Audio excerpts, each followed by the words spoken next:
Bienvenue dans cette seconde émission avec Nathalie Abou-Vidal, bonjour. Bonjour. Expert en bijoux sur Béziers, à la bijouterie Champs-Élysées. C'est, rappelez-nous, la rue 22 Terre, rue du 4 septembre.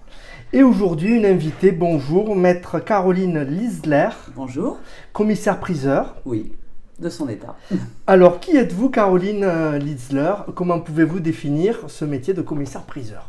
Alors, le commissaire-priseur, pour la majeure partie des gens, c'est celui qui dit une fois, deux fois, trois fois adieu, j'ai vendu. Souvent, c'est ce que les gens connaissent. Ça, c'est la partie que tout le monde connaît relativement bien. La partie que les gens connaissent beaucoup moins, c'est tout le travail d'expertise des objets, des meubles, des tableaux, des bijoux. Mais bon, les bijoux, voilà, Madame Abou-Vidal le fait beaucoup mieux que moi. C'est sa spécialité.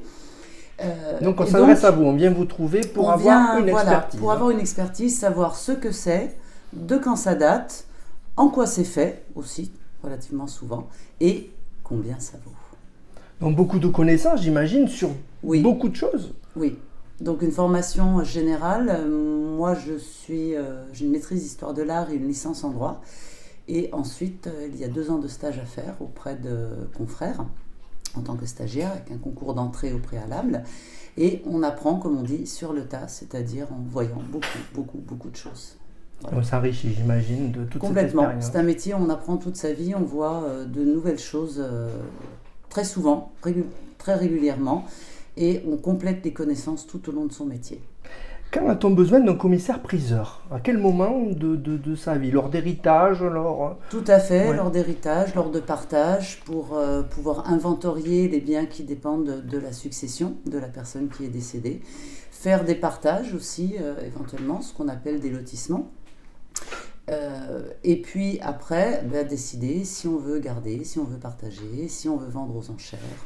Mais c'est surtout pour avoir une idée de la valeur du patrimoine dit mobilier, par rapport à tout ce qui est appartement, maison ou autre, qui est immobilier. Vous travaillez souvent en lien avec les notaires, j'imagine. Voilà, tout à fait. Pourquoi passer par un commissaire-priseur? Est-ce que c'est obligatoire?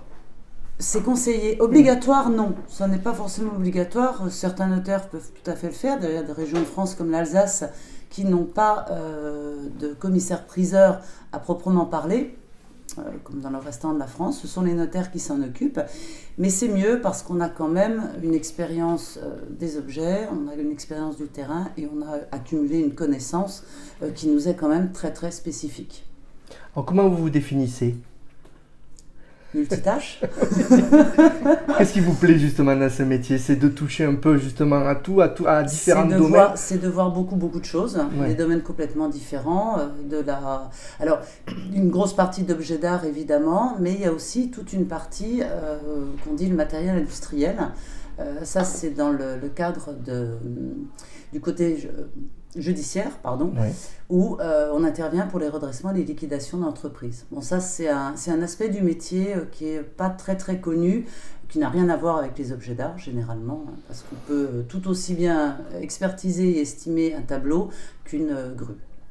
D'accord, c'est varié. Oui. Voilà, c'est varié. Qu'est-ce que vous préférez dans votre métier? Qu'est-ce qui vous inspire? De voir de nouvelles choses, voir ce que les gens ont, c'est comme des trésors. La curiosité finalement. La curiosité, c'est un métier qu'on ne peut pas faire si on n'a pas de curiosité.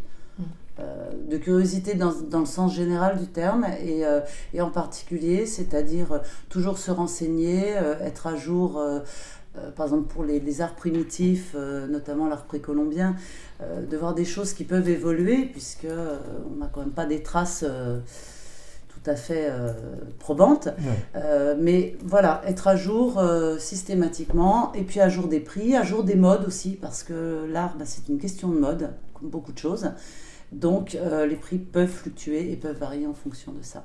Quels sont vos projets? Vous travaillez sur Paris, mais là, donc, vous êtes pour 2 jours sur Béziers, ce jeudi et demain vendredi. Et samedi aussi. Super. Et parfois même le dimanche. Oui, selon. Donc ça fait plusieurs fois que vous venez sur Béziers, je crois, Nathalie vous invite. Et donc il y a des expertises qui sont proposées gratuites durant ces journées. Hein. Oui, voilà. Donc on peut inviter les gens à prendre rendez-vous. Oui, à prendre rendez-vous, venir apporter les s'ils peuvent apporter, si c'est transportable facilement, sinon avec des photos On peut estimer aussi sur photo, avec évidemment une petite réserve parce qu'on n'a pas l'objet ou le bien expertisé dans les mains. Donc, mais voilà, venez, profitez-en. L'intérêt que ce soit gratuit aussi. L'intérêt que ce soit gratuit. Et puis j'aimerais dire aux gens, n'ayez pas peur d'amener ce que vous voulez. Parce que il y a des petits objets, il y a des très grands objets, enfin, il y a de tout. On ne soupçonne pas des fois la valeur d'un objet. Complètement, complètement, voilà. Tout à fait. Et d'ailleurs, pour l'anecdote, on a très souvent le cas où les gens viennent en nous disant « La grand-mère, il tenait beaucoup, ça doit être très précieux. » Et en fait, pas particulièrement. Et à côté, ils ont un objet ou un bijou ou un petit tableau qui, lui, a beaucoup plus de valeur. Mais dont personne ne parlait dans la famille. Parce qu'on écoute les gens aussi. Il y a ce rapport aux choses matérielles. C'est l'histoire des gens aussi. Et il y a le rapport aux gens. Voilà. C'est important. Le rapport humain. Oui, très important. Oui. On invite, voilà, on invite les gens à vous rencontrer. Il faut préciser quand même que Maître Lisler est quand même commissaire-priseur à Drouot, à Paris. Voilà, c'est pas n'importe où comme endroit. C'est le plus bel endroit en France pour vendre. Et c'est important pour vous, Maître, de venir en région, aussi à Béziers. Oui, voilà. C'est une très belle région ici. Très bien accueilli. Merci beaucoup à toutes les deux. Merci Nathalie et Maître Caroline. Et n'hésitez pas, messieurs, dames, venez, nous sommes là. Oui, on est là, on est disponible. Et s'il y a vraiment des beaux objets et que vous ne pouvez pas les porter, pour X raisons, on peut se déplacer à domicile. On peut le faire, vous nous appelez, on en discute et on vient. Merci. Merci à vous.